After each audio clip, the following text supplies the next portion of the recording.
motors are not cheap.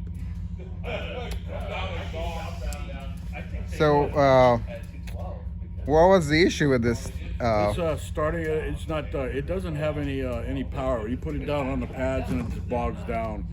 So it has no power. So I have to take it apart. I take the motor apart and see if the motor's running the right amps and everything, and hopefully we can get this thing going again for the guy. And any tips for people who have a machine like this? I'll make sure that they're running 220 power and enough to run this motor. It's too much power and too much lower power.